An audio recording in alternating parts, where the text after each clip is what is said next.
date on my rent. I'm working at a great place. I'm enjoying life again, the way it should be.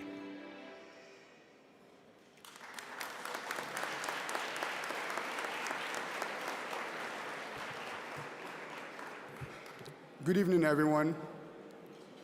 Well, I'm a community organizer, so when I say good evening, I expect to talk back. Good evening, everyone. Oh, we'll have to spend a little more time longer. Yeah. Good evening, everyone. Now we're talking. Thank you for the opportunity to appear before you today. I also want to thank the NHPF Foundation and Operation Pathway staff for their dedication to preserving and creating affordable services and enriching multi-family housing. My name is Wemimo Abbey. I'm the co-founder and co-CEO of Harlem-based financial technology company called Esusu. Esusu was founded in 2018 and is one of the few Black-owned fintech startups in the world to be valued at over $1 billion, raising over $145 million.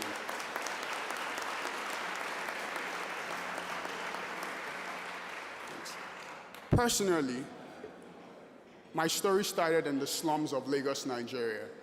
I lost my father at the age of 2, and I was raised by my mother and 2 very spirited sisters. In 2019, my mother and I immigrated from 80-degree weather in Lagos to negative 22 degrees in Minnesota. It was a character-building experience, and my friends in New York or California laugh at me now because I love to ice fish and deer hunt. Seeking a way to pay for college during that transition, when my mother and I moved to Minnesota, something important happened. We didn't have a credit score. We walked into one of the biggest financial institutions in Minneapolis to borrow money, and were turned away and had to go borrow money from a predatory lender at over 400% interest rate. My mother sold my father's wedding ring, and we borrowed money from church members, and that's how we started in the United States. So really inspired by this experience and my co-founder's story also, Samir, we started Esusu on 3 core premises. No matter where you come from, the color of your skin and your financial identity, it should never determine where you end up in the wealthiest nation the world has ever seen.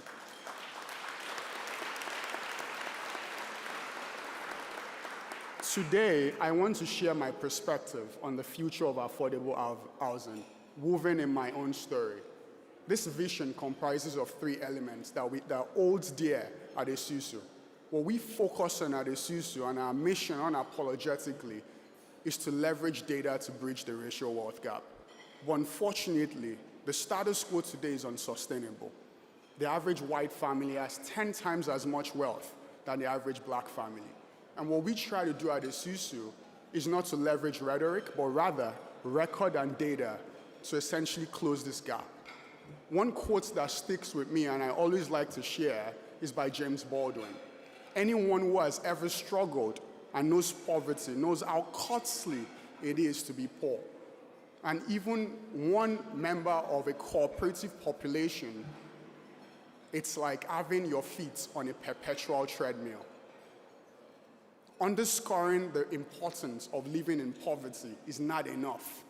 We need to try as much as possible to come as a collective to make sure we're doing everything we can to bridge this racial wealth gap.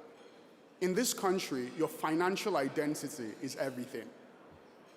Just to give you context, over 110 million Americans rent today.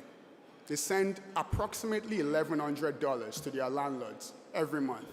If you do that math, they send over $1.4 trillion to their landlord.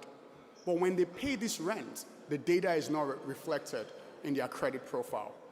For individuals, rent often constitutes over 35% of their monthly income, and for those that are rent burdened, it can be as high as 50 to 70%. Despite the fact that they pay rent, we were perturbed that when you pay your mortgage, which is the biggest driver of wealth in this country, that data reflects on your credit score. But when you pay your rent, unfortunately, it doesn't. So my co-founder and I and the team at Esusu created this technology that when you pay your rent, that data reflects on your credit score. And why is that important? The average debt in the United States is around $92,000. There are 45 million people in this country that do not have access to credit or are deemed credit invisible. If we do that math, $92,000 multiply by 45 million, we can unlock over $4.1 trillion in capital. That is not only good for folks that are trying to make their way up, it's also good for the American economy because we can generate hundreds of millions of dollars in tax revenue. Esusu's strategy revolves around this premise of essentially unlocking quality financial products. And what we do, in addition to that, especially during the COVID-19 crisis, we also created a zero-interest rent relief initiative, which you just watched a video of. When people can't pay their rent, we don't just let them get evicted, we give them a fighting chance. We give them zero-interest rent relief dollars that they can pay back over a period of 12 months, so they are not evicted. Their landlord can also pay their mortgage, and as a society, we're not solving homelessness backwards. And today, I'm proud of the work we've done, rooted in record. For folks that we've reported rental data for the past 5 years, over 20,000 of them have gone on to become homeowners. They've essentially unlocked $13 billion in mortgages from being renters to become homeowners. And in addition to that, yes, we can clap.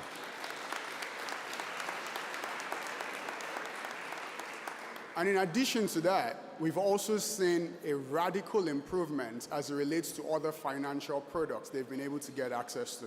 We've also seen folks get access to over $4 billion in auto loans. And it's something we're very, very, very proud of at Esusu.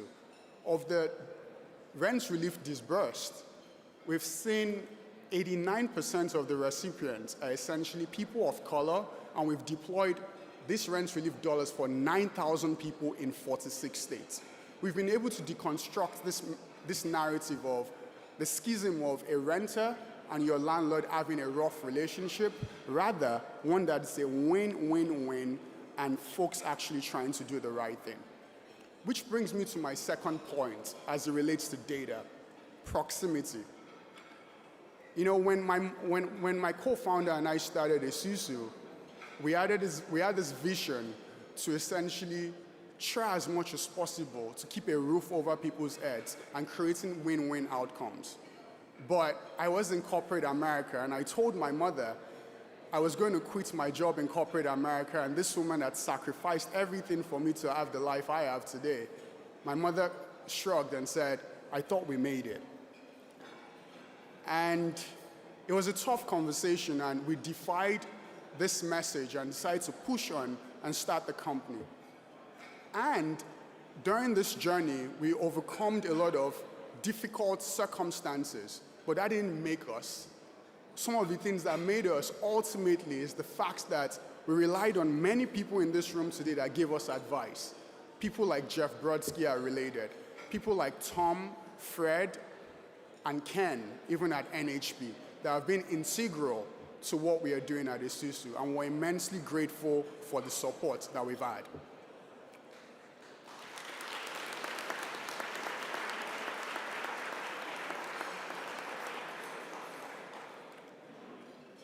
Two years ago, Esusu raised $130 million that valued the company at $1 billion. That's essentially proving this idea that when you do good and do well, you can actually do something special.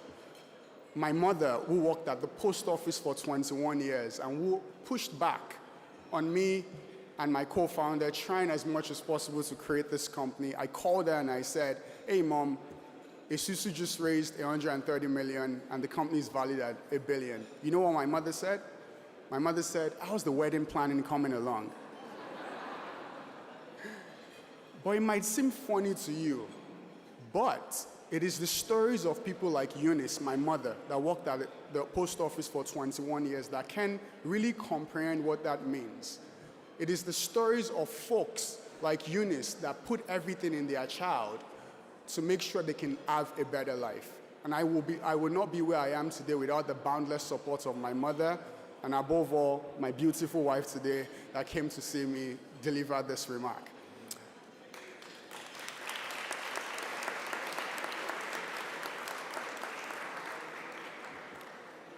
You know, I don't have all the answers to the future of affordable housing, and I want to make that crystal clear. There are a lot of smart people in this room today, and we have a lot to learn from you.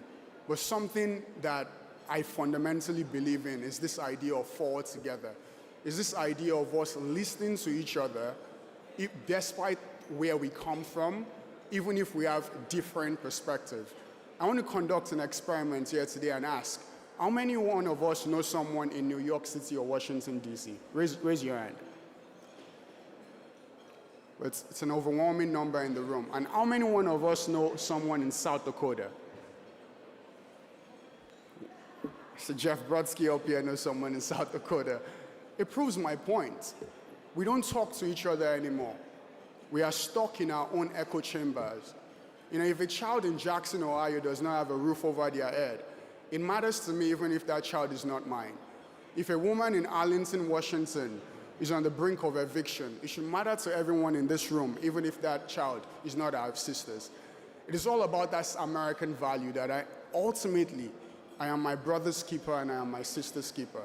And that's what makes us great as a nation.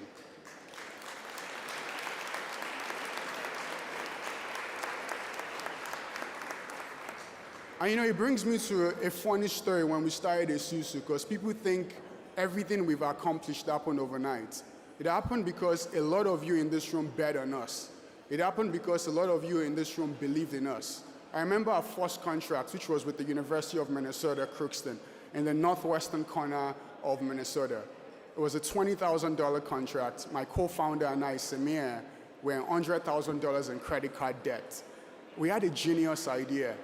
Because we couldn't afford an hotel room, we wanted to go spend the night at Denny's and work all night, and then take a flight to San Francisco to raise money. Unfortunately, we were not perpetual motion machines, and we slept off. And the restaurant manager tapped us on the shoulder and said, guys, unfortunately, I have to kick you out because I'm going to get fired. So we got kicked out of a Denny's that day, and we spoke to 326 investors, but none of them believed in us. But one eventually took a shot on us in 2019, and a lot of mentors along the way, like Jeff Brodsky, like right here from related companies, bet on us and gave us a lot of advice.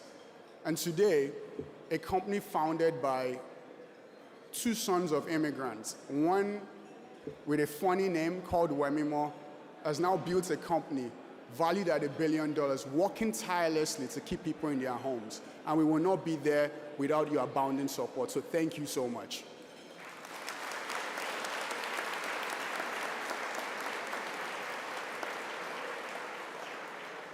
My thesis for the future of affordable housing relies on financial identity, making proximate, data-driven decisions, and above all, giving people social agency. The people of this country do not need a fight, they don't need a handout, we just need a fighting chance. Looking back at Esusu, there's a lot we've been able to accomplish, but there's something that really, really sticks with me when I think about what we've done and the impacts we've collectively had in the lives of many. It is woven in what we stand for at Esusu, which means if you want to go fast, you can go alone. But if you want to go far, we fundamentally need to go together, because ultimately, each and every one of us are futures and inextricably tied together. In my opinion, true change will take both sides of the aisle working together to make this union more perfect. So I urge each and every one of you to be caught trying. Thank you, and God bless you.